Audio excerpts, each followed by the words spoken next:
மாறன் சீரியல்ல இப்போ ராடகாசமான அதிரடியான எபிசோட் வந்திருக்குன்னே சொல்லலாம். வேற லெவல்ல ட்விஸ்ட்டா இருந்துச்சு. மிஸ் பண்ணாம ஃபுல்லோடையும் கேளுங்க. வீசன் சுத்தமா போ மாட்டேங்குது. பார்க்கலாம் லைக் பண்ண பார்த்தீங்கன்னா, எனக்கு கொஞ்சம் பேச வந்து முட்டிட்டா இருக்கும். ராமச்சந்திரன் முன்னாடி அந்த டிரைவர வந்து நிப்பாட்டி வைக்கிறாங்க. இவன் தான்ப்பா எல்லாத்துக்கும் காரணம். இவன வந்து விசாரிச்சா உங்களுக்கே எல்லாம் தெரியும். நீ தான் மாத்தி வச்சியா? ஆமாங்கய்யா. நான் தான் மாத்தி வச்சேன். ஏன்டா அப்படி பண்ண? அப்படின்னு சொல்லி கேட்டோனே, ஐயா என்ன மன்னிச்சிருங்க. பணத்துக்காக தான் ஆசைப்பட்டேன். நானும் என் கூட இன்னொருத்தரும் இருந்தாங்க. அதனால தான் அப்படியெல்லாம் மாத்தி வச்சோம் அப்படின்னு சொன்னோனே, கன்னத்திலேயே பலார் பலார்ன்னு அடிக்கிறாங்க அந்த இடத்துல நம்ம ராமச்சந்திரன். யார்கிட்டடா பொய் சொல்ற? இவங்க 2 பேருக்கு பின்னாடி மேல ஒருத்தன் இருக்கான். அவன் யாரு என்ன ஏதுன்னு எனக்கு தெரிஞ்சாகணும். அவன் இந்த கடையில தான் சுத்திக்கிட்டு இருக்கான். எவனா இருந்தாலும் நான் மன்னிச்சு விட்டுருவேன். ஆனா கூட இருந்தே வந்து ஒருத்தன் நமக்கு பிரச்சனை குடுக்குறான்னா, அவனெல்லாம் நமக்கு ஐயோ பாவம்லாம் பார்க்கவே கூடாது. அப்பா கரெக்ட்டா சொன்னீங்கன்னு சொல்லி மாறன் வந்து சொல்லிட்டு இருக்காங்க. டேய் மரியாதையா சொல்றா அப்படின்னு சொன்னோனே, ஐயா நான் யார் என்ன ஏதுன்னு சொன்னா உங்க குடும்பத்துக்குள்ளேயே வந்து பிரச்சனை வந்துரும்யா. அதனால தான் சொல்ல வேணாம்னு நெனைக்கிறேன். டேய்! யாரா இருந்தாலும் பரவால்ல. இந்த ராமச்சந்திரன் ஒரு முடிவு தான் எடுப்பான் அப்படின்னு சொல்லும்போது, மரியாதையா நீ சொல்ற. இல்லன்னு வச்சுக்கயேன் அவ்வளோதான். கண்மணி வந்து ரொம்பவே வந்து பட்டமாயிட்டாங்க. அச்சச்சோ! என் பேரு சொல்ட்டா என்ன பண்றதுங்கிற மாரி யோசிச்சுட்டு இருக்காங்க அந்த இடத்துல கண்மணி. அப்பன்னு பார்த்து, ஐயா! வீரா தான்யா பண்ணாங்க. என்னது? வீரா பண்ணாங்க. யார காப்பாத்துறதுக்காக வீரா பேர வந்து சொல்லிட்டு இருக்கேன்னு சொல்லி ராமச்சந்திரன் வந்து, ஏன்டா பொய் சொல்றதுக்கு கொஞ்சம் அளவு இல்லையாடா? வீராவ வந்து மாட்டி விடலான்னு பார்க்குறியா? உண்மைய சொல்றா அப்படின்னு சொன்னோனே, இவன் எதுக்கு என் பேர சொல்லாம வீரா பேர வந்து சொல்லியிருக்கான். ஒண்ணும் புரியலையே அப்படின்னு சொல்லி கண்மணி வந்து யோசிக்கும்போதே, திருப்பியும் வந்து கார்த்தியும் சேர்ந்து வந்து டிஷும் டிஷும் பண்றாங்க. உடனே வந்து கடுப்பாயிட்டாங்க. அந்த இடத்துல ராமச்சந்திரன் மரியாதையா சொல்றேன். இல்லன்னு வச்சுக்கயேன் என்ன ஆகும் தெரியுமா? அப்படின்னு சொன்னோனே, தப்பு வேற எங்கேயோ தான் நடந்திருக்கு. அப்படின்னு சொல்லி சின்னதா ஃப்ளாஷ்பேக் சீன் மாரி நமக்கு காட்டுறாங்க. டிரைவர வந்து தனியா கூப்பிட்டு, நான் பார்த்துக்கிறேன்னு சொல்லி, நீங்க எல்லாரும் அவன பார்த்துக்கங்க அப்படின்னு சொல்லி டிரைவர வந்து டிஷும் டிஷும் பண்ணும்போது, நீ யாருக்காக பண்ணியிருக்கன்னு எனக்கு நல்லாவே தெரியும். அவங்கள வந்து மாட்டி விடக்கூடாது. நீ வந்து என் பேர தான் சொல்லணும். என் பேர் சொல்லாம அவங்க பேர் மட்டும் சொன்னேன்னு வச்சுக்கயேன், அப்புறம் அவ்வளதாங்கிற மாரி வீரா வந்து செம்மையா வந்து அடிச்சிருக்காங்க. அதனால தான் இப்ப வீரா பேர வந்து சொல்லியிருக்காங்க. மாமா கோவப்படாதீங்க. நான் தான் இது மாரி பண்ணேன். என் வீட்டுக்காரர் இருக்க வேண்டிய இடத்துல கார்த்தி இருக்கிறது எனக்கு டோட்டலா வந்து பிடிக்கவே இல்ல. அதனால தான் அவர் மேல வந்து இது மாரி பழி போட்டு கடைய விட்டு தொரத்திடலான்னு பார்த்தேன். உங்களுக்கு தெரியும்னு நான் நெனச்சு கூட பார்க்கலன்னு சொல்லி எல்லா பழியும் வந்து நம்ம வீரா வந்து ஏத்துக்கிறாங்க. இவன் எதுக்கு காலையிலேருந்து வந்து மல்லு கட்டி சண்டையெல்லாம் போட்டு கண்டுபிடிக்கிறதுக்கு இவ தான் உறுதுணையா நின்னு அட்ரஸ்லேருந்து லொக்கேஷன்லேருந்து கண்டுபிடிச்சு அந்த துணிய வந்து மீட்டெடுத்தா. அப்படி இருக்கும்போது இவ எதுக்கு ஒத்துக்கிட்டா? ஒண்ணும் புரியலையே! அப்படின்னு சொல்லும்போதே மாறன் வந்து பேசுறாங்க. அப்பா கார்த்தி வந்து சேர்ந்ததுக்கு எனக்கு வந்து செம கோவம் வந்துருச்சுப்பா. என் இடத்துல கார்த்தியா? உடனே கடுப்பாயிட்டேன்ப்பா. இதனால தான்ப்பா இப்படி பண்ணேன். என்ன காப்பாத்துறதுக்கு தான் வீரா வந்து இப்படியெல்லாம் பண்ணிட்டு இருக்காங்க. யாரு? உன் வேலைக்கு இவன் வந்து பொறாமப்படுற அளவுக்கு வந்துட்டான். டேய்! நீ மேக்ஸிமம் வந்து துணிய தானடா ஏத்தி ஏத்தி வைப்ப. கொஞ்சமாவது பொய் சொன்னாலும் பொருந்துற மாரி சொல்லுங்கடா. நீங்க 2 பேருமே வந்து யார் மேலயே இருக்கிற விஷயத்த தெரிஞ்சுக்கிட்டு, நீங்க எப்படி பெர்ஃபார்ம் பண்ணிக்கிட்டு இருக்கீங்க அப்படின்னு சொல்லிடுறாங்க அந்த இடத்துல. நம்ம ராமச்சந்திரன், "யாருடா பண்ணது?" அப்படின்னு சொல்லி கேட்கும்போது, கடுப்பாயிட்டாங்க கார்த்தி. வீரா வந்து திட்டுறாங்க நம்ம மாறனையும். "என்னடா நெனச்சுக்கிட்டு இருக்கீங்க? காலையிலேருந்து வந்து நீங்க 2 பேரும் தானடா வந்து எவ்வளோ வந்து கண்டுபிடிக்கிறதுக்கு வந்து உதவினீங்க. அப்பா எல்லாத்தையும் கண்டுபிடிச்சதே அவங்க 2 பேரும் தான்ப்பா. எனக்கு தெரிஞ்சு போச்சுப்பா. பழிய வந்து நான் ஏத்துக்கிறேன்ப்பா. நான் தான்ப்பா பண்ணேன். எனக்கு பணம் காசு வந்து தேவைப்பட்டுச்சு. என் கடையில வந்து ரன் பண்றதுக்கு காசு தேவைப்பட்டுச்சா, அதனால தான்ப்பா இப்படியெல்லாம் பண்ணேன். டேய்! ஏன்டா இப்படி பெர்ஃபார்ம் பண்ணிக்கிட்டு இருக்கீங்க? பண்ணது யாரு தான்டா? சும்மானு இருங்கடா அப்படின்னு சொல்லும்போது, ராகவன் வந்துட்டாங்க.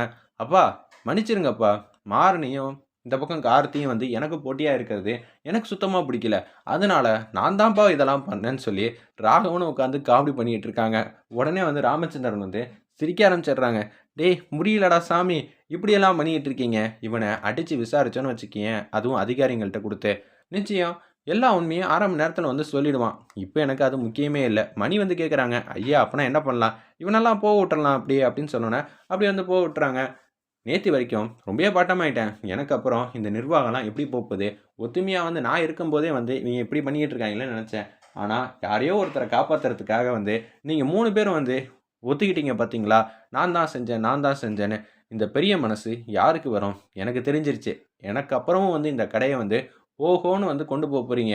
வீரா சூப்பர்மா! அப்படின்னு சொல்லிட்டு அந்த இடத்துல வீராவ பாராட்டிட்டு ராமச்சந்திரன் பாட்டுக்கு கண் கலங்கி ரொம்பவே சந்தோஷமா கர்வத்தோட வந்து போயிட்டுருக்காங்க. வேற லெவல்ல மாஸா இருந்துச்சுன்னே சொல்லலாம். அந்த சீன்லாம். ஒரு பக்கம் வந்து ராகவன் வந்து செமையா வந்து கடுப்பாயிட்டாங்க. அப்பன்னா இது யாரோ ஒருத்தவங்க நம்ம கூட இருக்கிறவங்க தான், அதுவும் வீட்ல இருக்கிறவங்க தான் இது மாரி பண்ணியிருக்காங்கன்னு தெள்ள தெளிவா தெரியுது. சரி, வா கண்மணி அவங்க முன்னாடி போய் நிக்கலாம். யாருடா அந்த வேலைய பண்ணது? யாரா வேணான்னு இருக்கட்டும் உங்க 3 பேர்ல. ஆனா எனக்கு செமையா வந்து கோவம் வருதுடா. கடையில் ஒழுங்காக வேலை பார்க்குறதா இருந்தால் வேலை பாருங்கள், இல்லைன்னு வச்சுக்கோங்களேன் மரியாதையாக வந்து இங்கேருந்து ஓடி போயிடுங்க. எங்கள் அப்பாவுக்கும் இந்த கடைக்கும் ஏதாவது ஒரு சின்ன பிரச்சனை வந்துச்சு, நான் வந்து சும்மா இருக்க மாட்டேன். கடைக்கு வரதா இருந்தால் வாங்க, உங்களை வரதை யாரும் தடுக்க மாட்டாங்க. தேவையில்லாத வேலையெல்லாம் பார்த்துக்கிட்டு இருந்தீங்க, அப்புறம் யாராக இருந்தாலும் நான் சும்மா விட மாட்டேன் அப்படின்னு சொன்னோன்னே அப்படியே வந்து போறாங்க. "டார்லிங், யாரு டார்லிங் இது மாரிலாம் பண்ணது? உனக்கு நல்லாவே தெரியும்ல. சொல்லுமா" அப்படின்னு சொன்னோனே, "அதெல்லாம் எதுக்கு உனக்கு?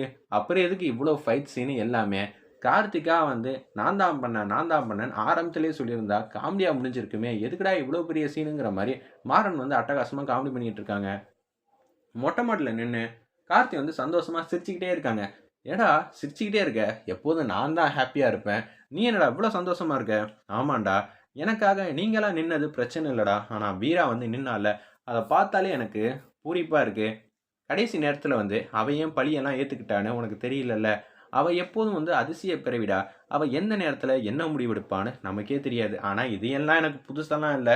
பழக்கப்பட்ட விஷயம் தான். மத்தவங்கள காப்பாத்தணும்னு முடிவு பண்ணிட்டா. இது பண்ணது யாருன்னு நம்ப வீராக்கு நல்லாவே தெரிஞ்சிருக்கு. அதனால தான் அவ வந்து இப்படியெல்லாம் பெர்ஃபார்ம் பண்றா அப்படின்னு சொல்றாங்க. வீரா வந்துடுறாங்க அந்த இடத்துல. அப்பன்னு பார்த்து, "வீரா ரொம்பவே தேங்க்ஸ்மா. உன்கிட்டேருந்து நான் இத எதிரே பார்க்கல. ஏன்னா ராகவனா இருக்கட்டும், மாறனா இருக்கட்டும், எனக்கு ஏதாவது ஒரு பிரச்சனைனா என்ன வந்து விட்டு குடுக்க மாட்டாய்ங்க. ஏன்னா அவைங்க எப்போதும் எனக்கு ஆதரவா நிக்கிறது எனக்கு ஒண்ணும் புதுசு இல்ல. இது அவைங்களோட கடமை. அதனால நிக்கிறாங்க. ஆனா நீ வந்து நின்ன பாத்தியா? எனக்கு அக்காவோ, தங்கச்சியோ இருந்தாங்கன்னா, எனக்கு வந்து ஆதரவா நிப்பாங்கல்ல. உன்ன பார்த்தா எனக்கு என்னோட சொந்த தங்கச்சி போல தான் தெரியுது. இன்னிலேருந்து என்னோட தங்கச்சின்னா, அது வீரா நீ மட்டும் தான் அப்படின்னு சொல்லும்போது, எனக்கு ரொம்பவே நெகிழ்ச்சியாவும், சந்தோஷமாவும் இருக்குமா அப்படின்னு சொல்லி சந்தோஷப்பட்டு சிரிச்சுக்கிட்டே வந்து போறாங்க. ரொம்பவே தேங்க்ஸ்ன்னு சொல்லிட்டு.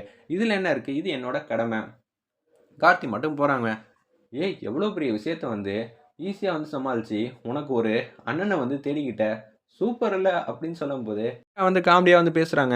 அதெல்லாம் ஒண்ணும் இல்ல அப்படின்னு சொல்லிட்டு இருக்கிறப்ப, வீரா மட்டும் கேஷுவலா வந்து ரூம்குள்ள வந்து உட்காந்து படிச்சுட்டு இருக்கிறப்ப, சரிம்மா படிக்கிறியா? அந்த விஷயம் செஞ்சது யாருன்னு உனக்கு நல்லாவே தெரியும். அதனால தான் வந்து யார் என்ன ஏதுன்னு தெரிஞ்சதுக்கு அப்புறமேட்டுக்கு அவங்க பேர வெளியில கொண்டு வரக்கூடாதுன்னு சொல்லிட்டு, நீ இப்படியெல்லாம் பெர்ஃபார்ம் பண்ணிட்டு இருக்க. கரெக்ட்டா? அப்படின்னு சொல்லி கேட்டோனே, என்ன இவன் கண்டுபிடிச்சிருப்பானோ? முதல்ல நம்ம 2 பேருக்குள்ள ரகசியத்தையே வந்து மறைக்க முடியாது வீரா. சரியா? இந்த வீட்ல மொத்தம் எத்தன பேர் இருக்காங்க? நீ இப்படியெல்லாம் பெர்ஃபார்ம் பண்ணிட்டு இருக்கியே! ராகவன் வந்து பண்ணியிருக்க மாட்டான். நானும் பண்ண மாட்டேன். நீயும் பண்ண மாட்ட. கார்த்தியும் வந்து அப்பாவி. அப்படி இருக்கும்போது யார் என்ன ஏதுன்னு என்னால புரிஞ்சுக்க முடியாதா என்ன? என்ன வீரா இப்படியெல்லாம் காமெடி பண்ணிட்டு இருக்க? இத வேற ரகசியம்னு சொல்லிட்டு வேற ஃபாலோ பண்ணிட்டு இருக்க பாத்தியா? இத வேற மெயின்டெயின் பண்ணிக்கிட்டு இருக்க. செமையா வந்து காமெடியா இல்ல? உனக்கு காஃபி போட்டு எடுத்துட்டு வந்து குடுக்குறேன். கோல்டு மெடல் ரொம்பவே முக்கியம். படிச்சு நல்லபடியா வந்து வாங்கி தரணும். சரியா? அப்படின்னு சொல்லி அந்த இடத்துல வந்து மாறன் மட்டும் சிரிச்சுட்டு வந்து காஃபி போடுறதுக்காக வந்து கிச்சனுக்கு போறாங்க. ஆமால்ல. இத வந்து கண்டுபிடிச்சாலே ஈஸியா வந்து கண்டுபிடிச்சிருக்கலாம். எப்படி இவனுக்கு எல்லா விஷயத்தையும் வந்து டக்கு டக்குன்னு புரிஞ்சுக்கிறான். ஒண்ணும் புரியலங்கிற மாரி யோசிக்கும்போது, சரி கண்மணிய பார்க்கறதுக்காக வந்து மொட்டை மாடிக்கு போவோம்ன்னு சொல்லிட்டு வீரா மாட்டுக்கு மொட்டை மாடிக்கு வந்து போயிட்டுருக்காங்க. கண்மணி வந்து ஒரு பக்கம் செவுத்துல வந்து சாஞ்சு யோசிச்சுட்டு இருக்காங்க. வீரா வந்து மாசா வந்து நிக்கிறாங்க. சத்தியமா நீ எல்லாம் திருந்தவே மாட்டல்ல? ஒருவேள கண்டுபிடிச்சிட்டாளோ? அதான் எல்லா பழியும் நீ தான் ஏத்துக்கிட்டியே செல்லம். அப்புறம் என்ன ஆச்சு? அப்படின்னு சொல்லும்போது, நீ திருந்தவே மாட்டியா? ஏய் நீயும் திருந்துன்னு ஆரம்பத்துலேருந்து சொல்லிட்டு இருக்க. ஆனா நான் என்ன பண்ணணும், ஏது பண்ணணும் நல்லாவே தெரிஞ்சிருக்கு. நம்ம அண்ணன் வந்து நமக்கு சொல்லிக் குடுத்து வளர்த்துருக்காங்க. ஒருத்தவங்க நம்ம பேச்ச வந்து கேட்கலன்னா, அதுக்கப்புறம் நம்ம எப்படி பேசணுமோ அப்படி பேசினா மட்டும் தான் அவங்க திருந்துவாங்க. அது கூட பிறந்தவங்களா இருந்தாலும் சரி, வெளியில இருந்தாலும் சரி அப்படின்னு சொல்லி நம்ம அண்ணன் சொல்லியிருக்காங்க. அதுபடி தான் இனிமேட்டு ஃபாலோ பண்ண போறேன் அப்படின்னு வீரா வந்து மாஸ் பண்ணோனே, ஓ! நமக்கு அண்ணன்லாம் இருந்தாங்கன்னு உனக்கு ஞாபகம் இருக்கா? கண்மணி வந்து கேட்டோனே, அதெல்லாம் மறக்க முடியாம இருக்கனால தான் இந்த குடும்பத்த வந்து நான் ஏதாவது பண்ணணும்னு சொல்லி யோசிச்சுட்டு இருக்கேன்.